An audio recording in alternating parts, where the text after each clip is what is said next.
عزیزان لە گەشتەکەمان بۆ ڕۆژهەڵاتی نیشتیمان لە بەرنامەیەکی نوێ GPS شاری مەهابادمان جێهێشت و هاتوونەتە شاری بۆکان، شاری مامۆستا حەسەن زیرەک و قالەمبەڕە و مامۆستا ئیرخانی زادە دەیانی کەش. با بچینە ناو شارەکە پێکەوە و جێدەستیان ببینی.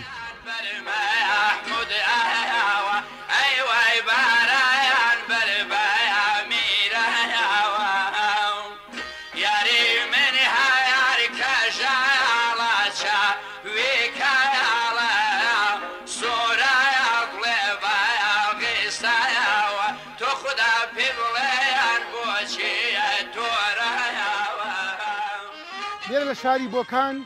بۆ گرتنی زانیاریەکی زۆر دەربارەی تایبەتمەندێتی ئەم شارە، دەربارەی مێژووی ئەم شارە، دەربارەی سەرچاوی بژێوی ئەم شارە، دەربارەی ئەوەی کەوا بۆکان چۆن لە شارەکانی کەی بە تایبەتی ناوچەی مکریان گوێکرێتەوە لەگەڵ مامۆستا قادری ئازمەندا کەوا خۆی پسپۆرە لە بواری ئەدەبی زارێکی ناوچەی مکریانە. خۆشی بۆکانیە بەڕاستی. سلام کاتۆ باش لە خزمەت جەنابەتدا. کاغار ئەمە شاری بۆکانە و شاری بۆکان چۆن دروست بووە؟ مێژوو شاری بۆکان ئێمە گەربمانێ پەیدا بچینەوە دەبێت دوو قۆناغ بەرامبەر تیشتی لە کۆڵینەوە. یەکەم ئەوەی کە بەپێی لە کۆڵینەوەیکی کە تازە کراوە، ئەوەڵین دەورانی مسوبەرد، یعنی یەکەم دەورانی شارنشینی کە مامۆستا یوسفی حەسەنزادەویش هەر خۆی خەڵکی ئێرێ و لێکۆڵەرە لەباری کۆنی نێناسیدا ئەوەی دەرخستووە کە لە دەوری قەڵای سەردار بە پانتایی 35 هێکتار یعنی لە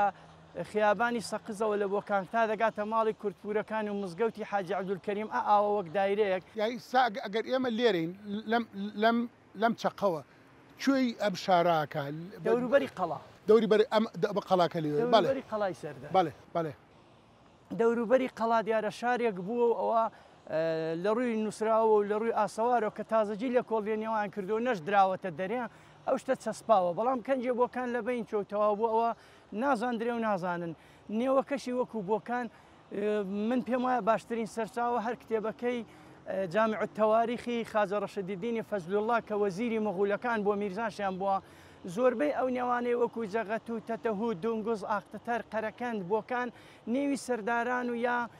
سەرۆک هۆز و یامەردارانی ئەو دەمی ئەو مەغولەکانە. بەڵام وەکو ئێستا بۆکان نێو نێوبانجێکی نییە، تانیانت یەکێک لە ڕۆژنامەکانی 180 ساڵ لەو پێشی ئینگلیس کە ئێرە نەخۆشێکی چاقوڵکە هاتووە، ئیتفاقەن گەورەترین بیت بێژی منتەقەی ئێمە بە چاقوڵکە مردووە لە دێی قۆڵغەتەپە بەدەخۆشی چاقوڵقە چاقوڵکە وەکو کۆلێرا چاوی ژێر بووە کە برایم دەوڵەت ئەو وەخت لە دێی قۆڵغەتەپە 57 کەس بە 2 ڕۆژ دەمرن. ئەو ڕۆژنامەی باسی ئەو کەسانە دەکات کە بە چاقوڵکە مردوون نێوی وشتەپە دێنێ، نێوی حەمامیان دێنێ، نێوی ئەو دیانە هەمووی دێنێ بۆکان نێوێکی نێوا دیارە ئەو دەم بۆکانێک وجودی نیە، بەڵام وەک دەیەکی چکۆلێ چەند ماڵی وجودی هەیە. ئەو بۆکانە ئاوە گەورە دەبێتەوە کەواتە بەر لە 180 ساڵ. بەڵە تەنانەت 110 ساڵ 120 ساڵ لەو پێش عەلیخانی والی عەکسێکی کێشاوە لە بۆکان 12 ماڵە بە دەوری قەڵاوە، زیاتر لەوەندە نییە. عەزیزخانی سەردار وەختێک لە نستانەوە بێرە دادێت دەڕوا بڕۆن بۆ تەورێز لەگەڵ فەرزخانی برای بەشک و لەوێ کە وەلی ئەهد نشینە و ناسرەدین شاوانە لەوێن و کارێکی بداتێ و لە بێکاری و برسایەتی و ماڵوێرانی بێتە دەریا ئەبێرەدا کە دەڕۆن چاوی بێرە دەکەوە بۆکانێکی کە ئەو هەموو سەوزایی و ئاو و کانیا پڕ بەدڵ ئاشقی دەبێ. دەڵێ فەرزخان لەبیرت نەچێ کارەکەمان گرتی ئەو دێ دەکڕین، هەر ئەوەی کە ئەو کارەکەی لەوێ دەیگرێ و لە ئاخردا دەبێتە وەزیری شەڕی ئەو وەختی دەرباری ناسرەدین شاو گەورە دەبێتەوە بە پوڵی خۆی دێ ئەلێرە بە 400 من بە ئیشەرد لە ماڵی خاڵۆیەکانی گۆیا دەکرێت و وردە وردە ئاوەدانی دەکاتەوە ئەو ئاوەدانکردنەوەی بۆکانیش سەیفەدین خانی کوڕێتی دەیکا نەک سەردار عەزیز خان بەڵام سەرەتاکەی لە عەزیز خانەوە دەست پێ دەکات و وردە وردە بە دەوری سەردار عەزیز خان و قەڵای وێ و ئاوەدانکردنەوە و خزمەتەکانی وێەوە خەڵکی تێدا حاڵەت و ئێرە گەورە دەبێتەوە دەبێتە ئەو شارەی ئێستا چەند گەورەیە کە ئێستاکانیا زیاتر لە 200,000 نەفەر نفوسی هەیە 180 بە دەورەوەیە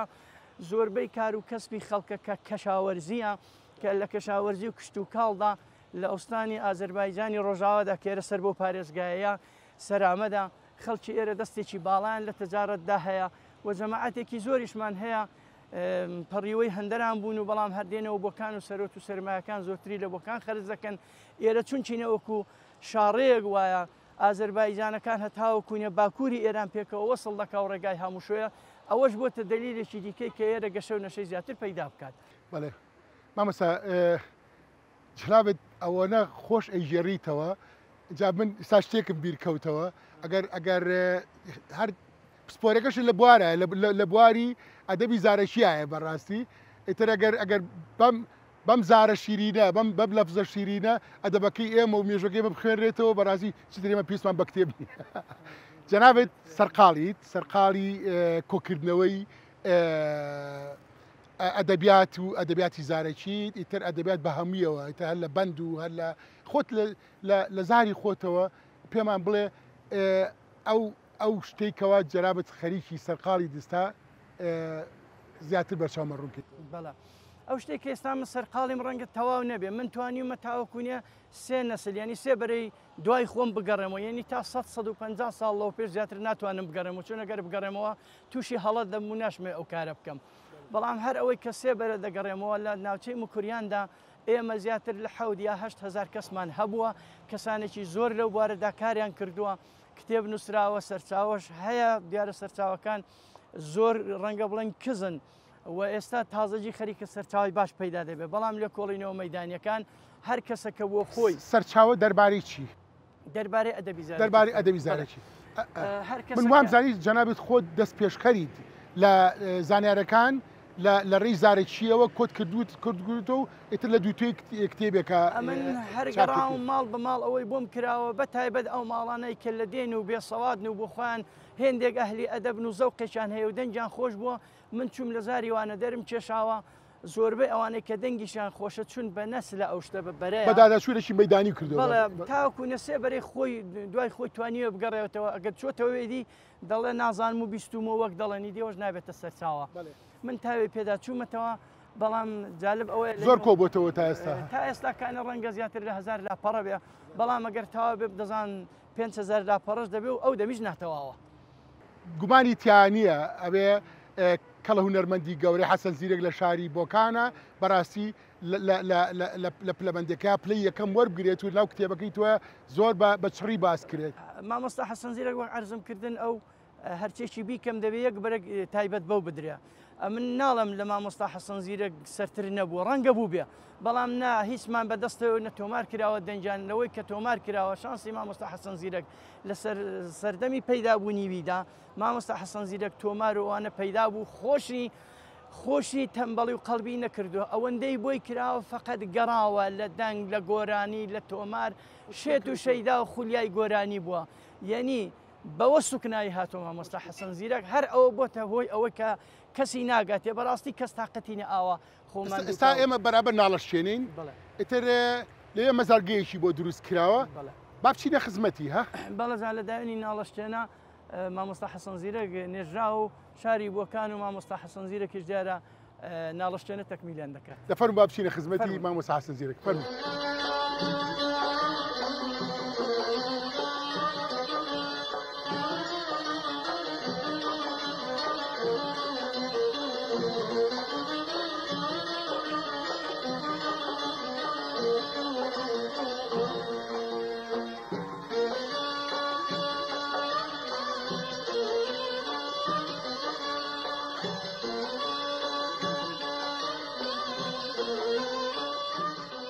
دووبارە سڵاو ئەزیزان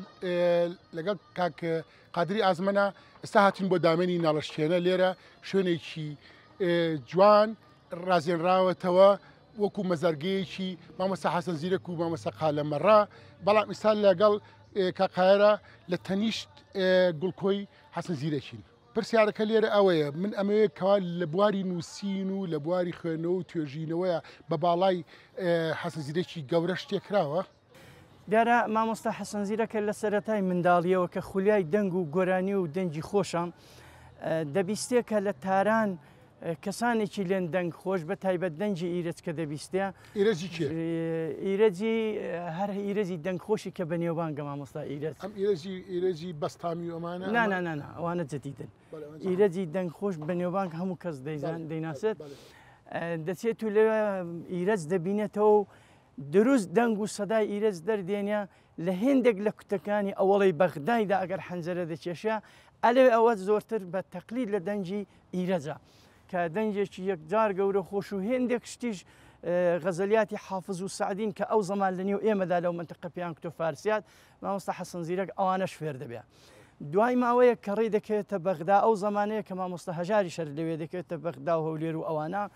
ئەو وەخت دایانکوت ئومی کولسوم تۆغیانی دەکرد. مامۆستا حەسەن زیرەک دێت دەنگەکانی وی کە دەڵێتەوە لەوی چاتر دەڵێتەوە. گویا ڕۆژێک مامۆستا هەژار بانجی دەکات دەڵێ حەسەن ئەمن تۆ کوردین تۆ کوردی دەنگیشت بەیەکجار خۆشە چێ پێڵێ مامۆستا هەژار تۆ نێوبانگ دەردەکەی بە قسەی من دەکەی ئومی کولسوم مەڵێەوە ئەوانە و بخۆیان هەیە ئەمیش ئەوە نییە وەکو کەسێک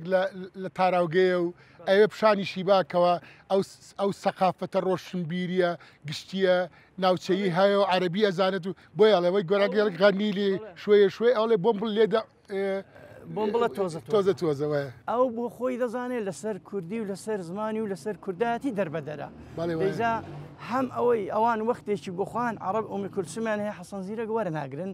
دیتومانە لێرە کەسانمان هەبوو بۆ زمانێکی کە کاریان کردو بە بێنازی و بە بێکەسی سەریان ناوەتەوە لە نێو میلەتەکەی خۆشیاندا قەدری خۆیان پێ نەدراوە حەقی خۆشیان بۆ دەبووان لەبێت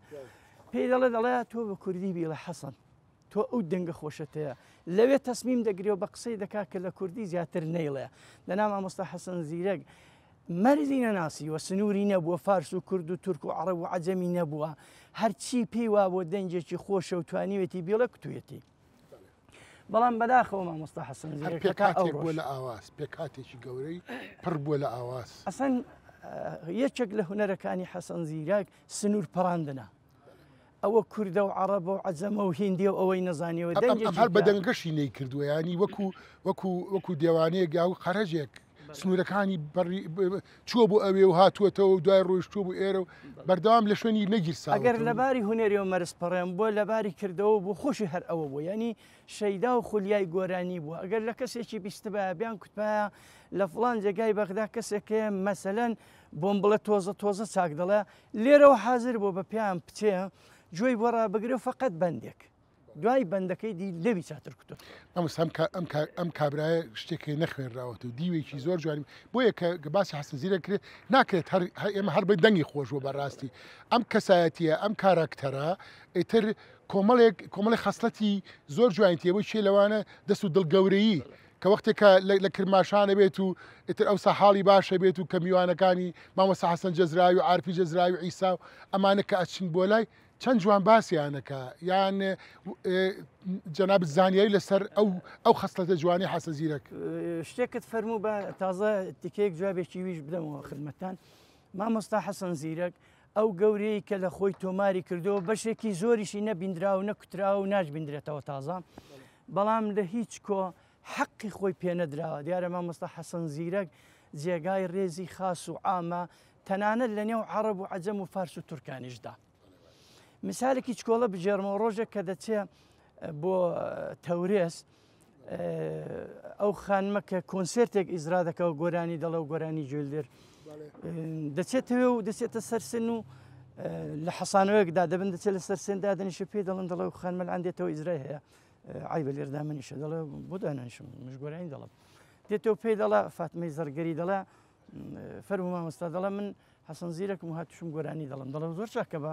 کۆنسرتەکەمان تاوا بێ و عالەمە پوڵێندا و دانیشتون و بابەرنامەکەمان تاوە بەسەر چاگۆرانشت دەگەڵ دەڵم دڵ هەر لەعان دەیڵێم دەڵاخە ئەو گۆرانە من یەک مانگە کاری لەسەر دەکەم تەمرین دەکەم خۆ تۆ هەر نایزانی من تورکی دەڵم تۆ کوردی دەڵێ ئیشکالی نییە بارها حەسەن زیرەک ئەو شاکاری بێکەوت بەڵێ جاوە ئیدامەکەیت بە عرسکەم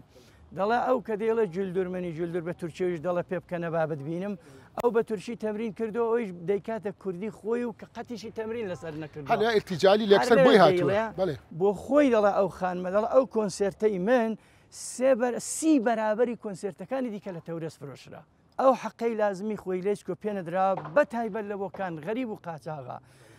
لێرە مامۆستا حەسەن زیرەک دیارە بەرپرسان بە شاری زیرەکی دەزانن و چارانی هەروای بناسێنن بۆکان بەڵام ئەو تەرزەی لازمە نەک حەقی خۆی پێنەدراوە کارێکی ئەو تۆ لێرە مامۆستا حەسەن زیرەک نەکراوە بەداخەوە جاوتم تۆزێک قسە لەسەر ئەو خەسلەتە ئەو دیوە جوانەی حەسەن زیرەکەوە کەسێکی میوان دۆست بووە کەسێکی نان بدە بووە یارمەتی هاوڕەکانیەوە مامۆستا حەسەن زیرەک بێزگە دەنگ خۆشەکەی کە هوەرێکی بێوێنێ و تا ئێستاش کەسی نەگەیشتوتە لە دڵاوای و میوانگریشدا هەروە بووە لە تاران لە کرماشان هەمیشە و دایمە ماڵەکەی پڕ بوو لە میوان هەر ڕابەخان کە تازە فوتی کردو خدا ئەفریکا دەیجێراوە دەکوت دەچوو دەگەڕا میوانی دێناوە یعنی لیان دەگەڕا دەچون دەیهێنانەوە بە تایبەت کەسانێک لەو دیوڕاگەر هاتپان و جێگاوڕگان نەبا و غەریبەبان جا ئەو کەسە گرنگ باە کەسێکی بێکارە بە بۆ گرنگ نەبوو و ئەوەندە مهم بوو کە دەبێ مهمان نەواز بێ و بەخشەندە بێ لەلایەکی دیکەشەوە هەر ئەلەو بۆکانە زیاتر لە 15-16 ماڵمان هەیە ژنی مارە کردو بۆ کوڕەکەی مامۆستا حەسەن زیرەک بیستوێتی فڵان کەس لەبەر نەداری و دەستەنجی بۆی ناجۆزرێتەوە ئەوەی نێی بێنێ بێ ئەوەی هیچ شتێک بڵێ بەدزێەوە چوە پولی بەشی جۆستنەوەکەی داوەتێ و بارها و بارها ئەوانەی کردوێت و قەتیشی باز نەکرد ئەم شتانە هەمووی خۆشە بریا ئەوە مسام لە زاری جەرابتەوە ئەمەم گوێلێ بریا ببێ بە تێکست و ببێ بە سەرچاوەیەک و دۆکومنت کرێ تۆ وەکو نووسەرێک بیرت لەمە کردوێتەوە کە ئەمانە بیکەیتە با بیکەیتە دۆکومنتێک یا ئەرشیفیکەیت من بۆ خۆم کە ماوەی زیاتر لە 7 ساڵە لەسەر مێژووی ئەدەبی زارەکی موکریان کار دەکەم بۆکان دەورێکی تایبەتی هەیە لێرەداوە تایبەتتر حەسەن زیرەکە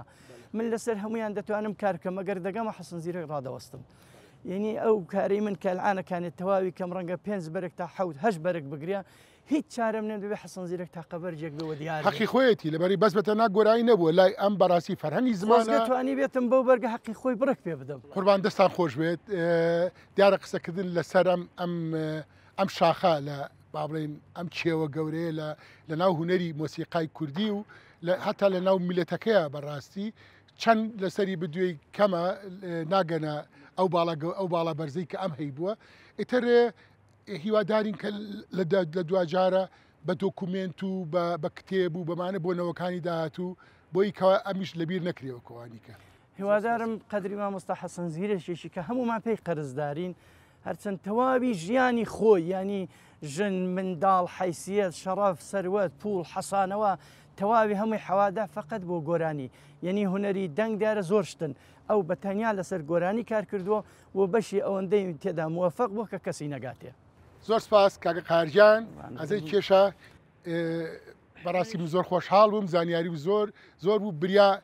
زیاتر ئێمە قسەمان کردایە و چونکم کۆمەڵی زانیاری بۆ من بەڕاستی تازەیە و بۆ ملۆ بڕایان بۆ بینەرانیشان تازێ بە هیواین بە زووترین کات کتێبەکانت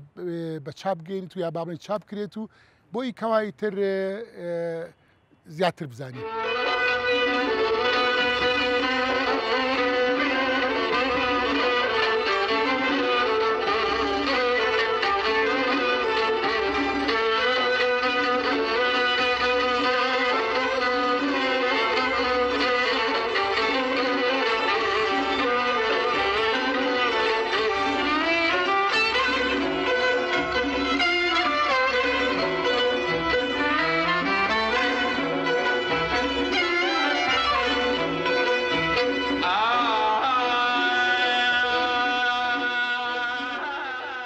خۆشەویستان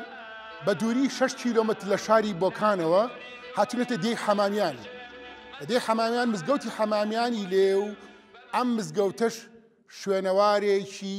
مێژوویی گرنگە بۆ ناوچەکە. کاک مستەفا ئیلخانی زادەمان لەگەڵایە بۆ خۆی مامۆستایە و نووسەرە و ئەو کاریکەوە ئەو کارە گرنگێکەوە ئێستا ئەنجامیات خاوەنی فێرگەیە. فێربوونی فێرگەی فێربوونی زمانی کوردی زانیارەکان زیاتر دەرباری شوێنەوارەکە و دەرباری مێژووی ناوچەکە و دەرباری کارەکەی خۆشی با لە زاری خۆیەوە بزانین ئەوەی ئاشکراشە یا لە ڕاستیشا مامۆستا ئامۆزازای مامۆستا ڕەوانشاد سوارەی ئیلخانی زادە شاعیری گەورەی کووردە. سڵاو ئەم کاتت باش، چۆنی وساس؟ سپاست دەکەم، زۆر بەخێراتن، مەمنونم. قوربان، ئیتر ئێمە لێرە لە دێی حەمامیانین، دێی حەمامیان و مزگەوتی حەمامیان. تۆزێ باسی ئەم دێ و باسی مێژووی ئەم شوێنەوارەمان بۆ بکە و پەیوەندی بە ئێوە چییە؟ شارە دێی حەمامیان کە مڵکی باو باپیری ئێمە بە مەحموود ئاغای حاجی ئەلخانی مەحموود ئەلخانی زادە بووە، دەیەکی گەورە بوو. مەحموود ئاغاش بێگەلەوە دێ حوچەش دەی دیکەی بووە، خاوەندە سەڵات بۆ ڕئیسی عەشیرەتی مەحموود ئاغا خەڵکی ئەم ئێرە بوو، ڕئیسی عەشیرەتی دێبکری بووە. کاری باشی زۆر کردووە لە گوندەکانی هەمووی مەدرسە و فێرگەی ئاینی داناوە بە نێوی حوجرە و ئێرەشی بە مەصرف و خەرجی وی ساز کراوە لە 120 چەند ساڵ لەوە پێش نەفرێک بە نێوی معمارباشی مەراغەیی. مێژووی دروستکردنی ئێرە ئەگەرێتەوە لە بەر لە 120 ساڵ لەمەوە پێش، وانە؟ بەڵێ بەڵێ پێش. ناوی چیە کابرای معمارەکە؟ ناوی معمارباشی مەراغەیی مەشهورە. خەڵکی مەراغەی بۆ باپیرم لێوە ڕاهێناوێتی لە وڵاتی مە نازانیوە ئەو گومبەز و ئەوانە ئاوە بەو جوورە چاپ بکەن. معمارێکی زۆر مەشهور بووە. بۆ خۆی کورد نەبووە دیارە، کورد نەبووە، تورک بووە. شوێنەکە شوێنێکی زۆر ئەم مزگەوتە تا ئێستاش خەڵک تیا کۆ بێتەوە، تێدا دەکەن مەراسمی ئاینی و ئەوانەی تێدا بەجێدێنن مەولودی و ئەو جۆرەشانەوە. بۆ خۆت کارێکی گەورە ئەنجامێت. من بەڕاستی کە بەدواداچوونم کرد و کە زانیم جەنابەت فێرگەت هەیە. فێرگە ئیتر ئەوەی کە تۆ ئەنجامیەی بەڕاستی دروستکردنی قوتابخانە یا دانیشگایەکی فێربوونی زمانی کوردی لە نێوەندێکە یا لە وڵاتێکە کەوە زمانی دایکی تیانە خوێنرێ بەداخەوە. تۆزێ باسی ئەو فێرگەی خۆتمان بۆ بکە. ئەو فێرگەی مە بنێوی کۆڕی فێرکاری و فێرگەی زمانی کوردی ئەدەب تقریبا 20 و چەند ساڵە 22 ساڵە ئێمە دامان مەزاندۆ لە شاری ناوەندەکەی لە شاری بۆکانەیە. بەڵام لە گوندەکانی دەوروبەری بۆکانە زۆر گوندی وەکو ناچیت، وەکو کۆسە، میراوە، گوندەکانی ساردەکوێستان و ناوچەی گەورکایەتی و هەروەها لە شارەکانی دیکە وەکو نەغەدا، وەکو سەردەشت. ئاپەری کێشاوە بۆ شارەکانی گەشت، هە لە سنووریت بۆکانە نەماوە. حتا تا زاغمەرجی مازندەران کە کوردی لێ چوین شەهریاری کەرەج نێو برایانی کوردی یارسان لەوانە خولی فێرکاری کوردیماندانەوە تا ئێستاش ئەوە ماوە؟ تا ئێستا شەر دەوامی هەیە و زۆر پەرەشی ئەستاندووە و ئێستا چەند خوێندکارتان هەیە؟ لە ئێستادا بە کولی ئێرانی ئەگەر چاوریێ بکەی حدودی 500 نەفرێکمان هەیە کولی ئێرانی بەڵاگەر چاوریێ 500 نەفر زیاد. ئیتر تەمەنەکانی لە مناڵیەوە تا مێر مناڵیەت؟ ئێمە فقط تایبەت بە منداڵ نییە، چونکە لە ئێرانێ بەداخەوە لە مەدرسان ناخوێندرێ ئێمە چەند خولمان هەیە، چەند کورسمان هەیە. کورسێکیان کتێبێکی خۆمە بنێوی خوێندنووسینەوەی کوردی، ئەوە هەرکەس لە سێی سەرەتایی سەوادی پتربیانی شکل و دەنگی پیتەکانی فارسی ناسی بێ دەتوانێت ممکنە لەو وانەکەدا بە کالێریۆس و ماجستێرێکی تێدا بن. ئەو خولە کە تەواو بوو بە دروستی فێری خوێندنووسین کراوە، کتێبەکەش 7 جار چاپ بۆتەوە. پاش ئەو خولە کەسانێکی کە لە سێی دەبیرستان لە سێی ناوەندی معلوماتیان زیاترە خولی دیکەمان بۆ داناون بە نێوی ڕێزمان و زمانەوانی کوردی. ڕێزمانەکەش خوێنرێت. ڕێزمان و زمانەوانێکە بە ئیسلا لانگوستیک، گرامێر و لانگوستیک، ئەو دوانە هەردووکیان دەخوێندرێ و خولیشمان هەیە بە ئەلفابێتی لاتین، ئەلفابێتی لاتینی. جگە لەوانە خولی پەروەردەی مامۆستایەتیمان هەیە، خولی ئەدەبیاتی منداڵان و مێر منداڵانمان هەیە و خولی مەقالە نووسین وتارنووسینمان هەیە. ئەوانش کە هەیە تا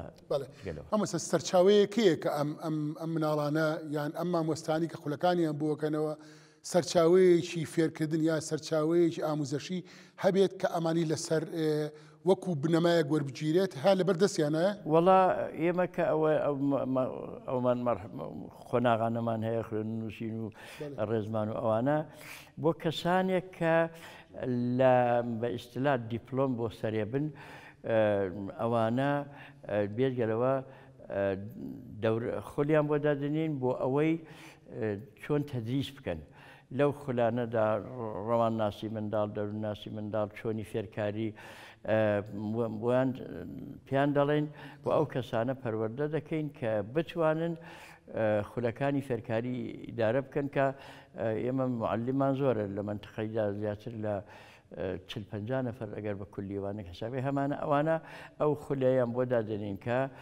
بتوانن بە شێوەیەکی زانستی فێرکاری کوردی بەڕێوەبەر. جەنابتان کارێکی زۆر زۆر گەورە ئەنجامەیەن بەس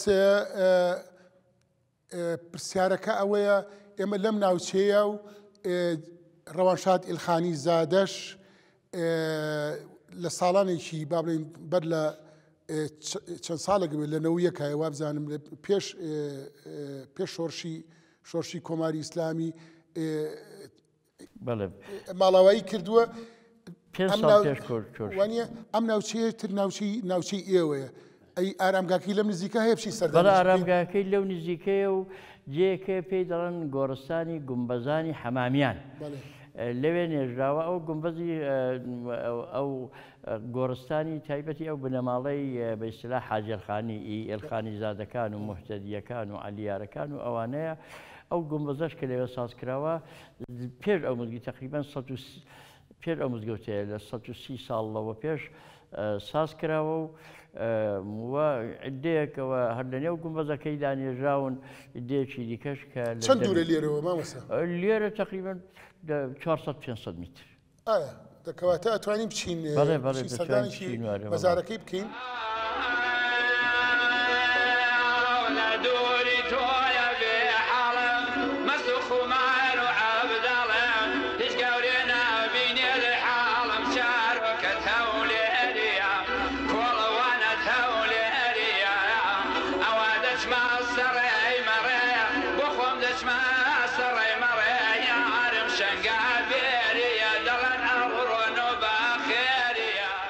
ئەوەستا ئێمە ئێستا مزگەوتی حەمامیانمان جێشت و هاتین بۆ گومبەزانی حەمامیان هەر لە ناو دێی حەمامیانایە. ئیتر ئێرە مەزارگەی بنەماڵی ئیلخانی زادەیە و هەر گۆڕی مامۆستا سوارەش هەر لێرایە وانە تۆ باسی ئەم گومبەزانەوە و لەکەیە دروست کراوە و لەکەیە ئەم بنەماڵەیە چی کەشی تێکەوێ؟ ئێرە مەزارگەی گومبەزانی حەمامیانە مەزارگەی بنەماڵەی حاجەرخانی کە سێ بنەماڵەی ئێلخانی زادن موحتەدی عەلیار مەزارگەی ئەوانەیە زیاتر لە 150 ساڵە ئێرە دروست کراوە و دەگەڕێتەوە زمانی قاجارەکان مردووی ئەو سێ بنەماڵەی تێدایە و کەواتە بەتەنها بنەماڵی ئێلخانی زادە نییە بنە حاجەرخانی کە ئێلخانی زادە و موحتەدی و عەلیار دەگرێتەوە. ئەوجا مەزاری کاکسواریش هەر لەو گومبەزانەدایە هەر لەو دەوروبەرێکەش کاکسواری شاعری بەناوبانگ و ئێرە پێش مزگەوتەکە دروست کراوە. ئێرە پێش مزگەوتەکە دروست کراوە ئێرە پێش تر لەولا شۆ نوێژەنیان کردێتەوە و مزگەوتیشیان لەلاوە دروست کردووە. بەڵێ مزگەوتێکیان دروست کردووە هەرە و کاکەمزە ئێلخانی زادە و بە خەرجوی دروست کراوە کە ئەگەر مردووی بێنن لەوێ نوێژی لەسەر بکەنیدی لازم نەبێ مەسەلەن بیبێنە شوێنی دیکە لەوێ نوێژی لەسەر بکەن و مزگەوتەکە دروست کراوە لەو لای ئەو گومبەزانە. شوێنێکی گەورەیە و ئیتر بنەماڵەکەش ئەم شوێنیان پاراستووە و ئیتر وەکو خاوەندەرەتی بنەماڵەکە خۆی تقریبان وەکو شوێنەوارێکی مێژووی لێ هاتووە ئێرە و گومبەزان و ئەو خانووی محمود ئاغا وانە وەکو شوێنەواری مێژوویان لێ هاتووە. قوربان گیان زۆر سپاس دەکەم. جناب زەحمەتی کێشا بەڕاستی ئێمەجان تو هیلا کردی دەکەم شەروا.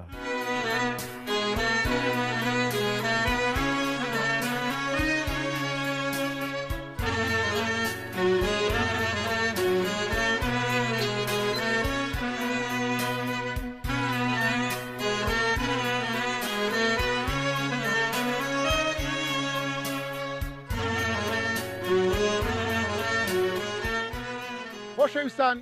لێرە لە شاری بۆکان هاتوورێتە مۆزەخانەی بە قەولی خوار مەردومشوناسی ئەنترۆپۆلۆژی ئەوەی لێرای بینیت کارێکی سەخت و پڕوشێنەر و هیلاشێکی گەورەی لە دواوەیە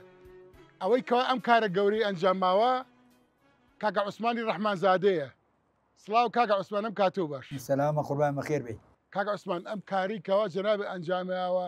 هەر زۆر کاتێکی زۆری ویستووە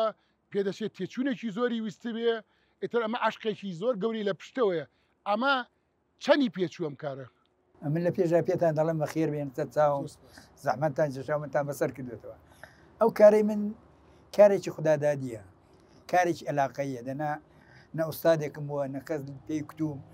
وەلی شتێکە شێکی زات و خوددادادی دەورەی 35 ساڵ تا 40 ساڵی سال بەڵێ باشە تۆ ئەم کارانە ئەم کار و کردو دیارە کاری کە هیچی نەکردو بەس خەرخەریکی فقط ئەوەندەی وەخت مشۆڵەکەم بەنایی بووە دەوری ئێرانیشم لێداوە ئەوەندەی وەختم بووە لە سعاتێکدا لە ڕۆژێکدا لە ساڵێکدا لە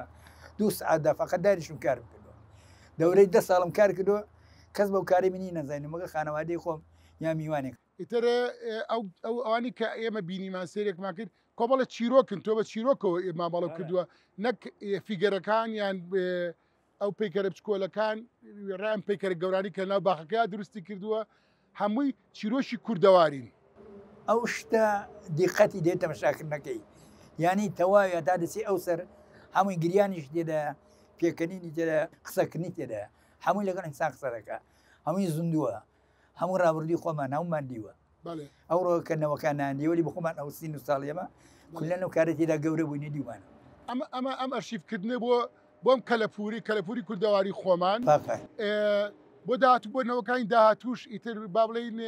بەرچاوڕوونێکیانەیەتێ مێژوویەکیان بۆ ڕوونەکاتەوە کەوا بەڵام ئایا خەڵکی گەن بۆ ئێرە لە مۆزەخانەی جەنابێت ماناسی لە جوعانەدا دێن شەوانە دێن کەسانێکی ئاشنایەتی بێ دێن مەدرسەکان دێنن لە شاری گەورە نمایشگا کردوەوە بەڵێ پێشانگە کرد لە زۆر لە زۆرشتم لە موزەی شیراسەیە لە موزەی شیراز ئەرەوەڵا شتێکی گەورەوە ئەنجاماوە ئیتر ئەوەی کەوا لێرە جەنابێ ئەو مۆزەخانەی و دروست کردووە بەڕاستی خۆی کاری یەکەس نییە ئەمە کاری باڵ دەستگایەکی گەورەیە کاری دەوڵەتیە ئای خەڵک چێ پشتگیری دەکا وەکو دەوڵەت وەکو خەڵکی بەڵێ لازمە کەس پشتگیرێکی نەکردو بەغێر بەخۆم دەنا منە شتە هەر دیڕۆم خۆم عمری خۆمەوە هاتە تەوا بوو ئەمە منداڵم دەستم بەکارە کردووە ئەنا عمرە لە سەرۆخواریدا ئەدی ئەو شتە هەر کتومی من نییە چەندەی منە دیشی توێە خۆی واشە خۆی کارەکەی تۆ بەڕاستی دروستکردنی هوەرەکەیە بەڵام ئەوەی کە کاری خەڵکیکەیە کەوا بۆ درێخن وەنیە وەڵایدی نایان کردو و کەسێک بەو سوورەتی لازمەی کردووە ئەوەی علاقەمەندە دێن نزیشی دەکا بینە وەلی ئەویکەینەوە ڕابەوەیدا دەڕات لاش نادات لەش ساخ بێت ئوستازیان مەمنون بەخێر زۆر سپاس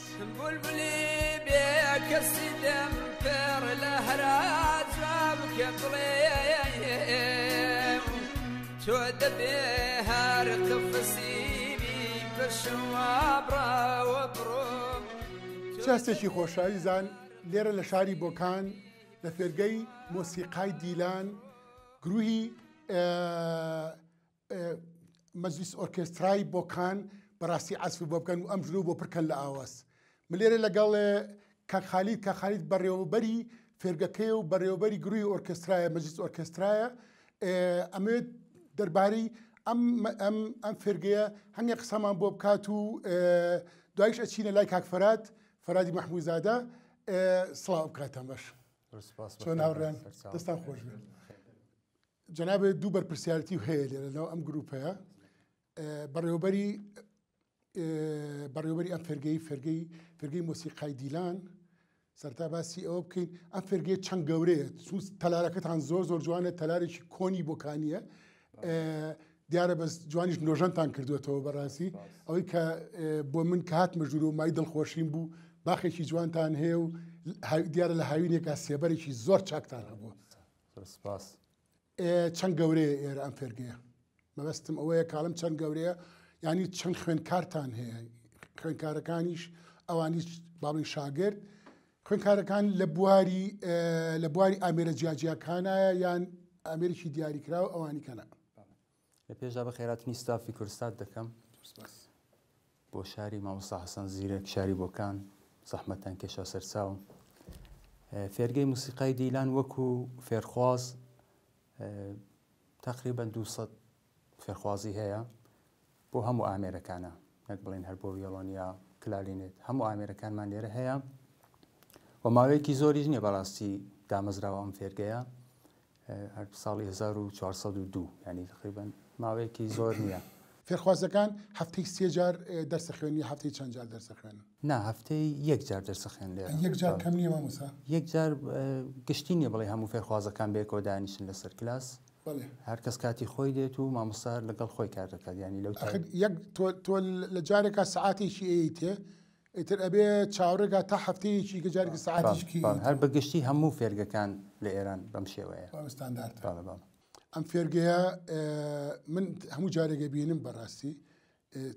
بۆکان زۆر چالاکە دیارە بۆکان ئەو شوناسەشی هەیە ئیتر بەهۆی مامۆستا قالەمەڕە و بەهۆی حەسەن زیرەکی گەورە و ئەمانە ئیتر ئەو شوناسی مۆسیقا و گۆرانی هەیە ئیتر ئەم خوێندکارانە چاوەڕێ ئەوە لێکن کەوە هونەرمەندێکیان لێ دەربچێ حتمما بەدڵنیاییەوە من مەبەستمەوەیە لە سەرەتای مناڵێکەوە دەست بە مۆسیقاکات ئیتر یا ماڵی یا باوکو دایکی بە زۆر ئێنێرن چکم لەوە ئەو هینە ئەو ئیندیفاعی خۆی نییە ئیترکە بە زۆری نێرێ لەوانەیە دو هەفتەی تر واز لێ بیان یەتەوە بۆ مەکتەبەکە یا بۆ فێرگەکە ئەوەندی خۆ ئامادە نەکردووە هەموو وانین کاگنەڕەڵەتە ئەم ئۆرکێستەی کە ئێستا ئەمڕۆ ئەو کارەتان پێشکەش دەکەین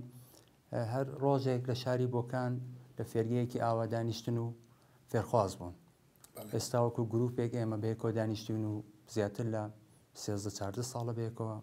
ئیش دەکەین ئێمە لە شاری بۆکان وە زیاتریش خۆبەخشانە بۆ بەڕاستی بێ ئەوەی کە هیچ کەسێک هیچ جێگایەک پشتگیری ئێمە بکە ئێمە هەر بۆ خۆمان بووین و هەموو زەحمەت و دڵسۆزی و خۆبەخشیم کوڕانە بۆ بەڕاستی هەموو وەکو ڕەفیق وەکو بنەماڵەیەک ئێمە چەند ساڵە بەیەکەوەین و بۆمان مهمەکە بەڕاستی کار بکەین و بیبینە پێ ئەو بنەمایەکی جوانە ئەو پەیوەندیە با بڵێن پەیوەندی هاوڕێیەتیە لەناو گروپە ئیتر من هەموو جارێک ئەڵێم مەرجێکە بۆ ئەوی کاری هونەری گەورە دروستکە بەڕاستی لێرە لای کاک فەرادی مەحموودزادە تاوان ئێمە تر نەکرد ئێمە بەڕاستی کوردستان بە گشتی لە ڕێی ڤیددیۆکانەوە چالاکی جنابتیان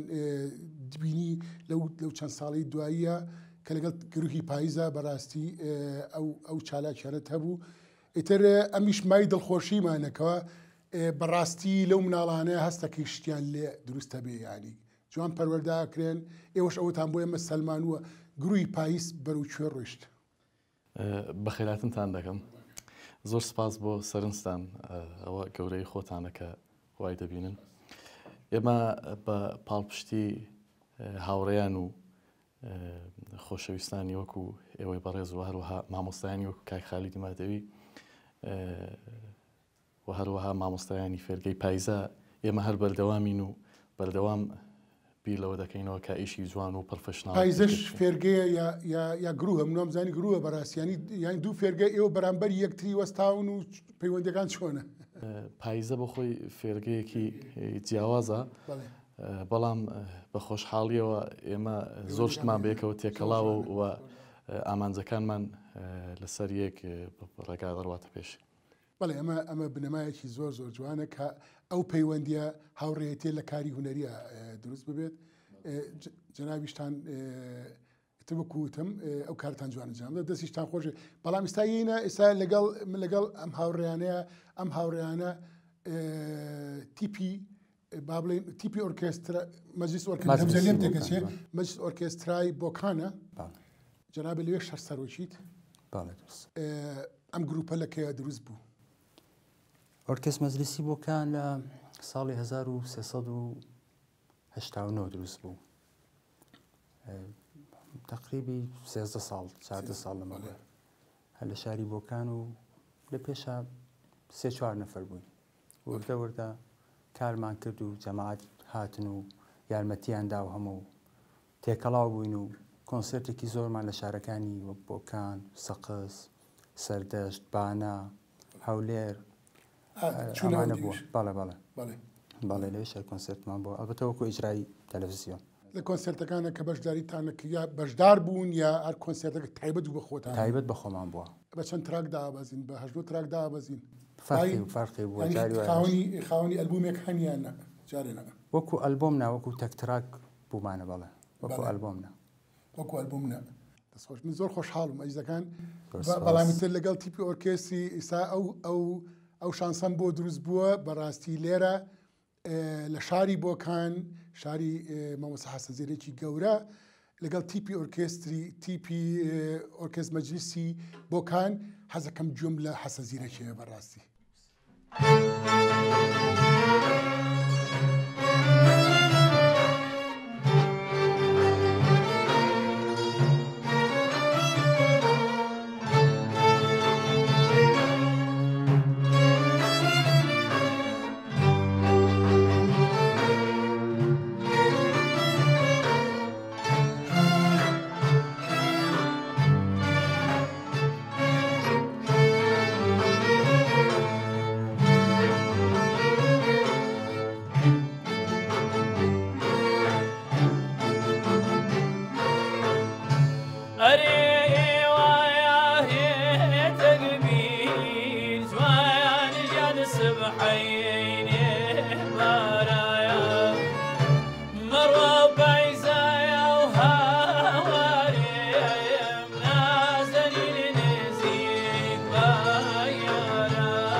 پێویستوانزانی سەردانی هونەرمەندێکی بە توانای شاری بۆکان بکەین، کاکێمن قارەمانی کە سەیرەکەی لەناو هەر لەم ژووری دانیشتنەیە کۆمەڵێک کاری هونەری بە ڕووی دیوارەکانەوە هەڵواسراوە و ئەم کارانە جەخت لەسەر ئەوە کەنکەوە کاکێمن توانایەکی تەکنیکی زۆر زۆر باشی هەیە و ئیتر دیارە ئەم کارانە بەڕاستی زادەی مێژوویەکی دوور و درێژە لە کارکردن. من حەزەکەم ئەو مێژۆ بزانم. سڵاو ئەم کاتێبار چۆنی کاکێمن؟ سڵاو ڕێز کاکناری خۆشەویست، بەخێرهاتن دەکەم بۆ شاری بۆکان و هیوادارم ساغ و سڵامەت بن. زۆر سپاس. ئەمە ئەم ئیشانی کەوا هەیە بەڕاستی پێشینەیەکی زۆر دوور لە پشتیەوەیەتی. ئیشی هونەری هەروە دروست نابێ. لە کێوە ئیشەکەی با بڵێن؟ ڕاستە من تقریبان لە ساڵی 92 زایەنیەوە بەردەوام خەریکی کاری هونەرین. هەڵبەت لە پەنای کاری هونەریدا کاری دیزاین و کاری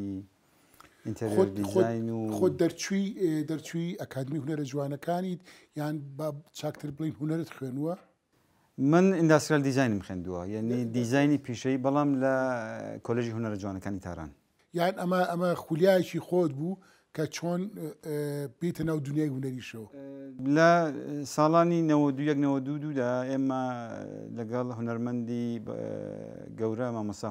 ناوی ڕۆستەمزادە پەیوەندیمان کرد و زیاتر لە 15 ساڵ لەژێر کاریگەری ئەودا ئێمە توانیمانە بەڕاستی هوەرێکی ئاکادمیک فێربین. ئیتر خوێنی ئەو لە ئەو بەڵە ئەو هەر شێوەکاری خوێندو بوو ستا مامۆستایە لە ئەکادمی هوەر جوانەکانی هەولێر بەڵێ. ئیتر وا بوو من کە ساڵی 98 زانکۆ قبول بووم، زانکۆی تاران قبول بووم، جیا لەوەی کە شێوەکاریمان کار کرده بوو، بەڵام پێم باش بوو کە شتێکی تر بخێنم لە پەنای هوەری شێوەکاری وا بوو کە ڕوتبەیەکی باشم بوو ئەو کات لێراندا ڕوتبەی 25م هێناوە و ئیتر ئینداستریال دیزاین ینی تەڕاحی سەنعەتی میخوێن لە کارێکی چاکێت ئەنجاماوە لەبەرەوەی کەوا تۆ بڵێن دنیا هوەرەکەی خۆت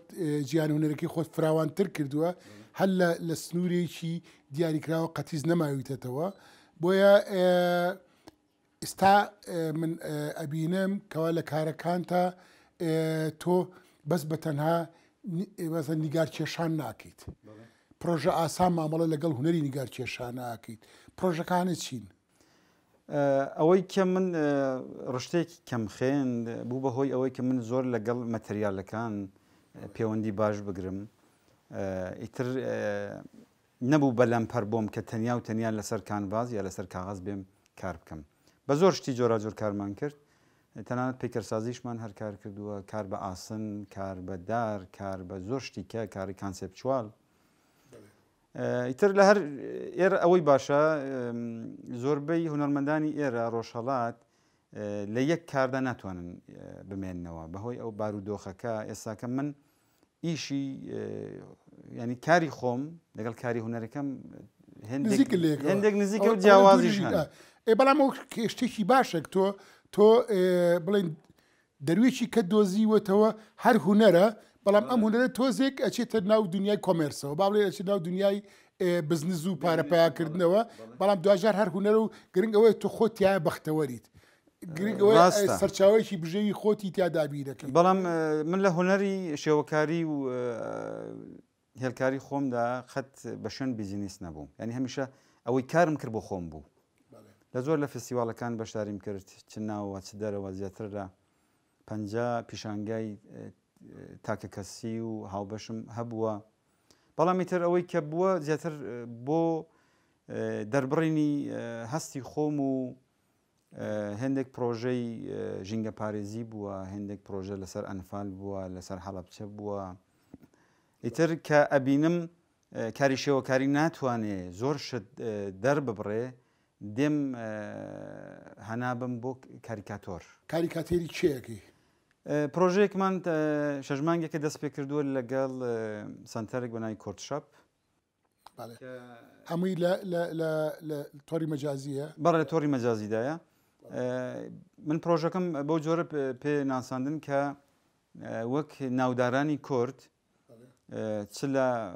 کوردی باکوور، باشوور، ڕۆژهەڵات، ڕۆژاوا، تەنانەت لە کوردانی خوراسان، کوردانی سووریە، کوردانی ئەرمەنستان، بەخشە رووسیا من بتوانین ئێمە زۆر هونەرمەندمانەیە کە بەڕاستی نەناسراون، کە بەڕاستی وێنەیان کەمە، بەڕاستی کاری گرافیکی لەسەر وێنەکانیان نەکراوە. خۆ بەگە دەبینین هونەرمەندێک وەکو فەرزەن ئەحمەدی شاملوو سەدان کاری لەسەر کراوە، هەزاران دیزایانی جوانی بۆ کراوە، کاری ئیلستراسیۆنی بۆ کراوە، کاری کاریکاتۆری بۆ کراوە. بەداخەوە لە هونەرمەندە کوردەکانە ئەو شتە زۆر کەمە. بە پێی پۆرترێتی هونەرمەندەکانی ناتوانن بڵێم زۆر هونەرمەند هەیە ناتوانن بەڕاستی کاریکاتۆری بکێشمەوە، یعنی تر جاری وایە پۆرترێتی هونەرمەندەکە خۆی هاوار دەکا. تۆ هەمووی بەدەستەکەیت، کاری دیجیتالی کەمەکەی وانە؟ زۆر کەم، زۆر کەمێکی یا حەزی لێ نییەچی؟ من ئەو شتێک کە بەدەست دەکرێت زۆر پێم بەبایەخترە تاکو کاری دیجیتال. ئێتر دنیاکەی تۆ دنیایەکی ڕەنگاڵێ و پڕە لە هێڵکاری و پڕە لە پرۆژە و پڕە لە وێنەی جوان و تەکنیکی زۆر بەتوانە. ئیتر بەداخەوە ناتوانین لە دووتەی چەند خولەکێکە ئێمە کرێ فراوانتر بێت بەڵام ئیتر ئەمە بوو بەرچاوڕوونی بۆ زیاتر زانیاری دەربارەی هێمن قارەمانی هونەرمەندێکی شاری بۆکانە وابزانم ئەوە کفایەتە دەستان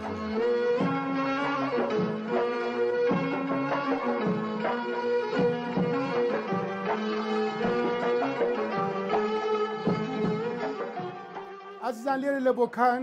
کە دێتە ناو شوێنی کاری یا با بڵین مەرسەمی ئیشکردنی مامۆستا ڕووناک سوڵتانی ئەبیتەوە بە 4 ساڵ و 5 ساڵی تەمەنی خۆت لەبەرەوەی بەر یەک کۆمەڵە وێنە ئەکەویتەوە کەەوە بەڕاستی بۆ مناڵان دروست کراوە ئاژەڵە بینیت لە بەرجی مرۆڤە کۆمەڵێک ئۆبجێکت یا کۆمەڵێک ئاژەڵی کابینی بە فۆرمێکی نەحتی دروست کراوە خەڵک ئینسانە بینی لە شێوەی کاریکاتێرە شمشاڵەیە پێکەنێت مناڵە بینی پەتپەتێ دەکات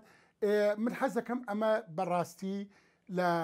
مامۆستا ڕووناک سوڵتانی بپرسم بزانین ئەم هونەرە چییە و بەرەوکوێی ئەبات و بەچی دەرەنجامێت تەواوە بێ سڵاو ئەم کاتت باش دادەڕووناک سڵاو سەرچاوان دادەڕووناک دیارە ئیشکردن لە ناو دنیای مناڵە زۆر ئاسان نییە هونەرمەند دەبێ مناڵ بێتەوە ئیتر ئەساسێکی شێ بنەمایەکیش هەیە کە هەر لە خۆڕ نایتەنە ئەو دنیای و ئەبێ پێشتر ئێمەیەکی باڵێن ئێمەیەکی گەورە یا ئێمەیەکی کامڵ ئەبێ بڵین پاشخانێکی یا باگراونێکی وامان هەبێت دەربارەی ئەلمی نەفسی مناڵ دەربارەی باڵین دنیابینی بەڵێ 100% کەسێک کە کار بۆ منداڵ دەکات دەبێت حتمەنە تا ئەو جێگایی دەتوانێت خۆی بێنێتە ئاستی منداڵێک و بتوانێت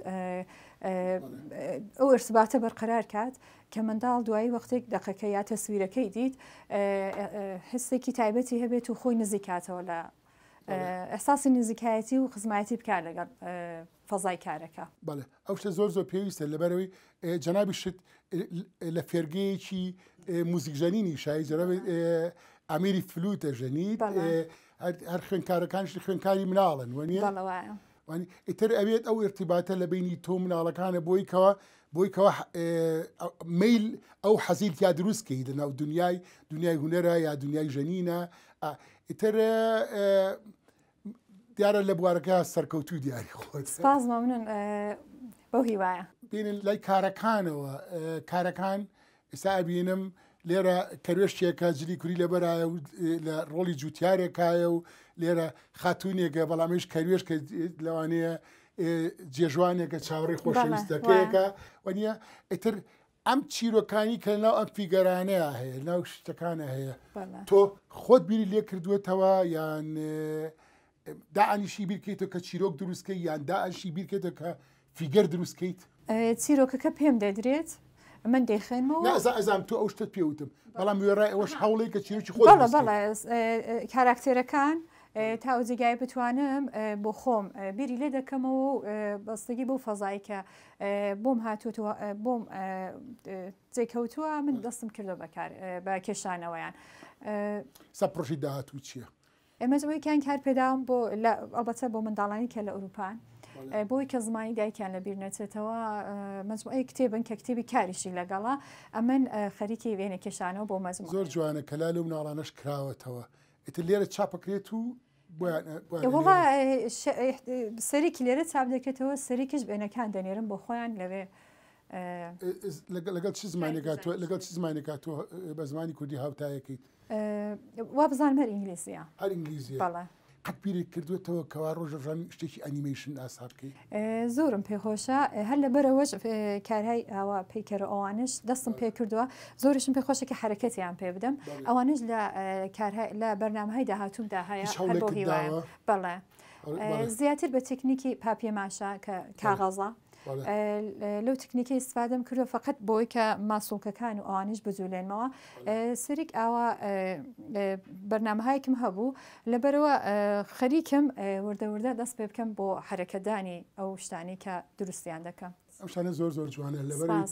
تۆ چۆن ئەچیت ناو دنیای مناڵەوە یەکسەر نییە بۆ مناڵ بەری ئەەکەوی مناڵ پێی خۆشە ینی کە تۆ شتێک بۆ مناڵەکەی هەستی پێکات و یەکسەر لێت قبوڵەکات ینی قەت ڕەتی ناکاتەوە هەست دەکات ئەوە دنیاکەی ئەوە وانە بەڵێ لێ وڵاتانی ئوروپا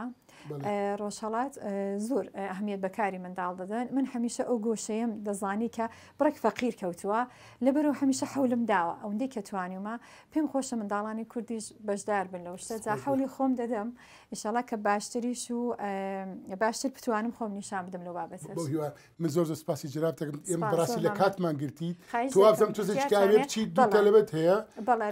لە فێرگە لەو فێرگەیە تر فێری فلوجەنینیانە بەڵەوایە تقریبن چەند شاگردێکم ماوەگەر ئیزازە بدەن چون ئەوڕۆ کلاسیشم هەیە زۆر زۆر سپاس